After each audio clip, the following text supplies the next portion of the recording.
Welcome to the Win Win Evangelism Podcast. I'm Tina Waldrom from Evangelism in Australia. I love helping you and your church feel confident and inspired to share Jesus consistently. Before today's topic, why AI makes the gospel more relevant than ever, with Stephen Driscoll, I want to let you know about our free download that will help you answer the hard questions that people have about faith. And you can download that for free on our website, evangelisminaustralia.com. Well, artificial intelligence is moving from nowhere to everywhere. It's changing the way people work, think, learn, communicate, and even search for meaning and connection. And for many Christians, AI raises big questions. Should we be concerned about it? Can Christians use it wisely? What does it mean to be human in an age where machines can imitate intelligence, creativity, and conversation? And could AI actually create new opportunities for sharing the gospel? Today's guest is Stephen Driscoll, who's the author of the book Made in Our Image, God, Artificial Intelligence and You, and is a key presenter at the upcoming Ideas Convention in Melbourne, Australia. Stephen lives in Canberra and works in university ministry. He's been helping Christians think biblically about AI, identity, humanity, and what it truly means to be made in the image of God. In this conversation, we're going to explore why AI is not just a technology conversation, it's actually becoming a gospel conversation. We talk about human identity, purpose, loneliness, digital culture, evangelism, and why the message of Jesus may become even more relevant in an increasingly artificial world. Welcome to you, Stephen. Well, thanks for having me on. I think you've just said all of the stuff I wanted to say better than I could say it. So that was a pretty good start. You've written some wonderful things, and we're drawing a conversation today, in fact, from your book and from a couple of articles that are out and about. Tell us, first of all, Stephen, why the interest in AI? Because I think it just is so important. It's the next big technological revolution, I think. All sorts of people are trying to put it in a little box and say it's just copy paste, or it's not really that clever. No, I think it is. I think it is a huge technology that's going to transform heaps of things that I care about, like parenting and kids and family and church and all the other good things you mentioned are going to be impacted. Yes, amen. And you compare the rise of AI to the spread of plastic.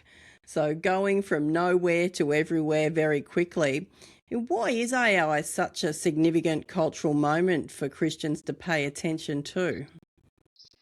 Yeah, and even, so you compare it to plastic, which was like nowhere in 1920 and then everywhere in 1950. You compare it to that and you think, wow, these technologies come through and they just change so many things. But actually, the comparison undersells AI. AI's, will do in 2 years what plastic did in 40 years. It's the sort of technology that's going to be adopted, I think, possibly faster than any technology we've come across before. Yes, it's amazing how quickly things are speeding up with every type of technological advancement that I'm living through anyway. One of the most fascinating ideas in your work is that AI may imitate humans, but it isn't human. So what fundamentally in your ideas separates a human from artificial intelligence? Yeah, that's probably one of the big evangelistic questions that you've already named there that we're going to start to have or create, around the water cooler. Hey, what is a person? And do you think ChatGPT is a person? And if not, what's the difference here, right? If the universe is just matter, if we're materialists, physicalists, atheists, and the universe is just matter, then what's the difference? I mean, it's a brain, a digital brain, and we've got biological brains, but they're all just matter. So aren't I the same as it? So that's the question that I want us to start kind of bringing up, in the taxi ride or at the hairdressers, because I reckon that will get us talking about really important things, like faith in God and all that sort of stuff. It is a really brilliant mimic It trains on a lot of human data. It reads millions, billions of words that we've written, and it learns to say and do the things that humans say and do. And it can do it almost flawlessly, and it's getting better and better. But what's the fundamental difference between it and us? Yeah. So that is the question. And you talk about this and you bring in these two words that I love, refined dust. AI is refined dust. And in comparison to humans, let's talk about that. Unpack that idea and why you explained it that way. So I'm drawing from the start of Genesis 2, which gives the account of the creation of the first human being ever, Adam. And he's called Adam because he's made out of dharma, which is ground in Hebrews. He's a dirt man. But he's not alive until God's spirit gets breathed into him. And so I just make the really simple point that human beings are made out of two things, and there's more to us than just the physical. But we are physical, aren't we? And we're made out of the ground. We are dirt people. But the Spirit of God is breathed into Adam, and that makes him come to life. So we are these hybrids. We're spiritual, we're living, we're persons. That's given from God. You can't make that in a factory. But we're also made out of dirt. But AI is just the dirt side, right? It's just refined dirt. It doesn't have spirit. It doesn't have a soul. There's no supernatural side to it. And if you actually think about what God is spirit, but not body. And AI is body, it's physical, but it doesn't have that spirit to us. So for Christians, then that's really helpful as we think about ethics and we go, okay, let's not put AI in the person category.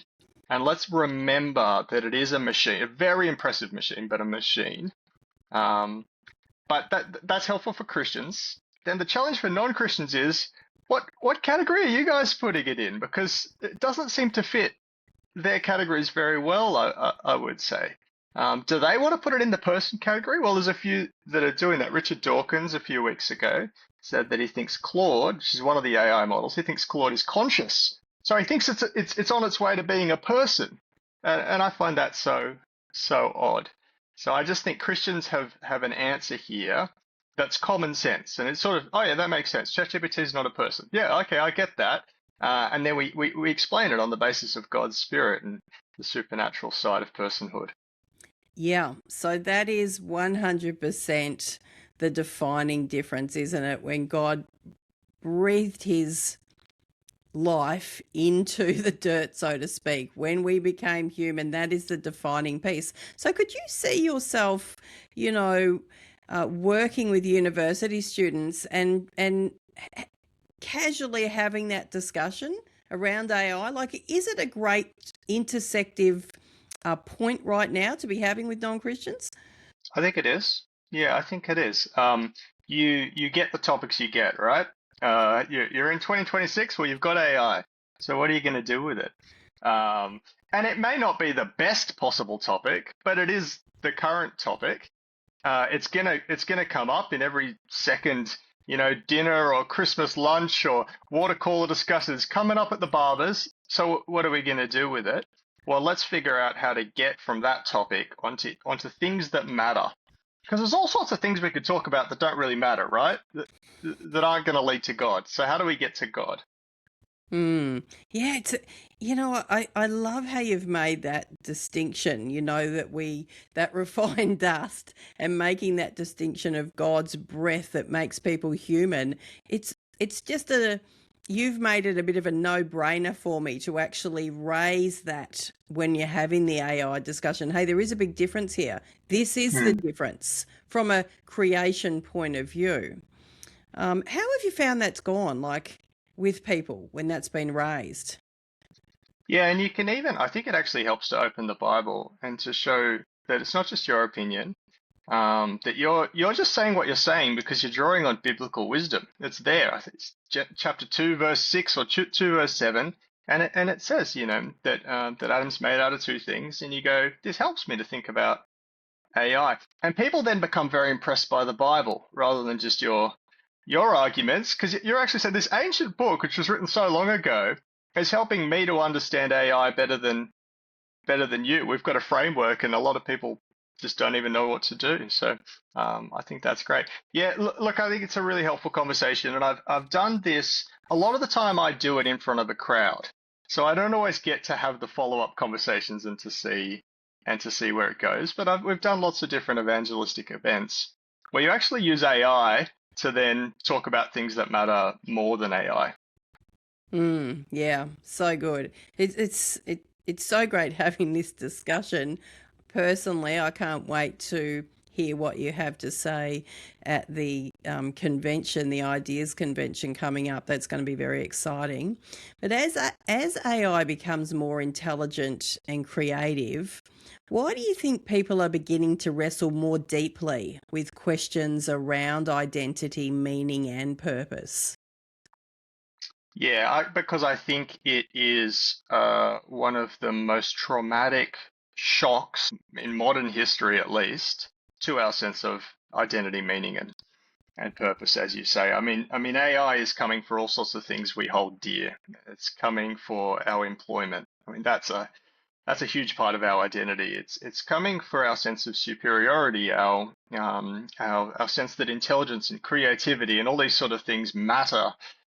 We define ourselves by what we can do, right? And it's Mm, slightly unnerving. I mean, picture this: you study medicine for 10 years, and you get really good at it, and you're the best of the best of the best, and you do another 10 years, and you become an expert at, I don't know, reading some scan and interpreting the results or something like that, and all of a sudden this machine comes along that's better than you.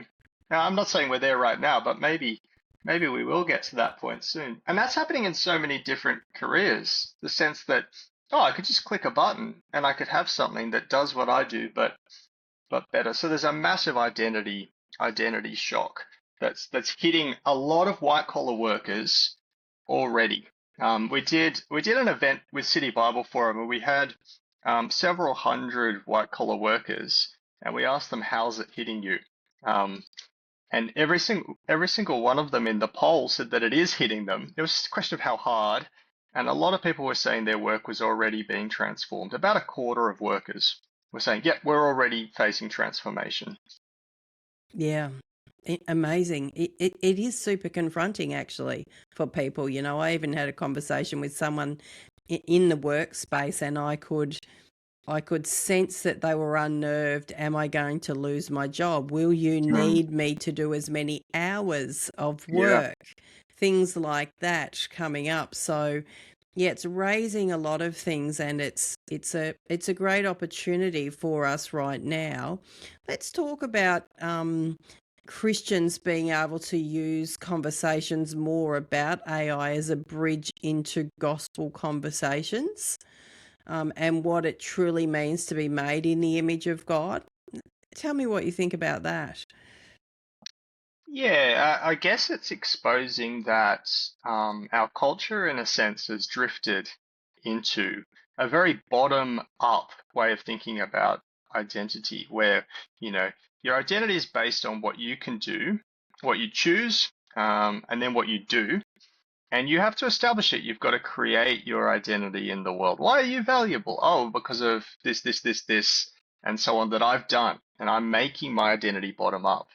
But we Christians should not drift into that way of thinking, because we have a top-down identity that's just given to Christians, to people on the first page of the Bible. I mean, you literally don't have to flip many pages to get to Genesis 1, and God saying to the man and the woman that he's made, that they are made in his image, and they're given this huge commission to go and rule and subdue and fill the earth. And God doesn't need them to do that. And it's not based on how well they do it, a sort of productivity. No, it's just God wants them to have this role, and so he gives it to them. And that's the most solid kind of identity. It's the difference between being in a family where you're loved and accepted when you do well, and some of us are from families like that, as opposed to a family where you're just loved and accepted regardless of what you can contribute. And so I guess when you see non-believers at work, or on the street, or wherever, Sometimes you're seeing people that are desperately trying to establish a sense of purpose. And in a sense, our compassion to them is to try and share with them this sense of identity that can be so solid and that we have and they don't. Yeah, absolutely. Absolutely. Amen. It's there'll be people today that are listening to this, Stephen, who still feeling very uncertain or overwhelmed, Yeah, Christians, by the future of AI. yeah. What encouragement would you leave with us as we seek to faithfully follow and share Jesus in this crazy AI world? Yeah. Look, there are some false encouragements that people cling on to. Encouragements like, I guess, ignoring or even denying, the significance of AI. Oh, well, it's not really that clever. Or um, I think in some ways, the older we get, the more resistant we can be to technology. So we just don't want it to exist. There's people that have never logged on to an AI portal because they just don't even want it to be real. But no, it is real, and it is coming. There's always been technological change. Every generation has to struggle with it, and it's not always good. Some technologies, are brutal for the world. But again, we have something that other people just don't have, and we forget that we have this. We know that the end is good, and therefore we know that if it's not good, it's not the end. Think of Daniel and all the technological change in the book of Daniel and kingdoms rising and falling and made of different metals and materials, but he was told that the kingdom of heaven was coming, and that allowed him to be resilient in the face of really tough circumstances. So that's not the answer people want to hear, that we know it's good in the end. Well, we want it to be good in 2028. But no, I can't guarantee that it will be good in 2028. But we know that God's good and He's sovereign. Yeah, that's a great answer. Had someone the other week on the show talking about, well, AI, it's here and it's not going away, and God's not surprised. Mm, And so that was helpful. Well, this has been a wonderful discussion today. Thank you so much for sharing with us. And I hope, as the listener, that you feeling a little challenged and maybe got some ideas that you didn't have. I want to encourage you to read Stephen's book, Made in Our Image: God, Artificial Intelligence, and You. And I will drop the links in our show notes so that you can go and have a look at that book, read more about it, and buy a copy for yourself. And also, if you're in Melbourne, Australia in August, then check out the Ideas Convention, Belgrave Heights Convention Centre. So that'll also be in the show notes for you. Stephen, it's been wonderful to have you on, and I look forward to personally hearing you in August. Thank you so much. thanks, Tina.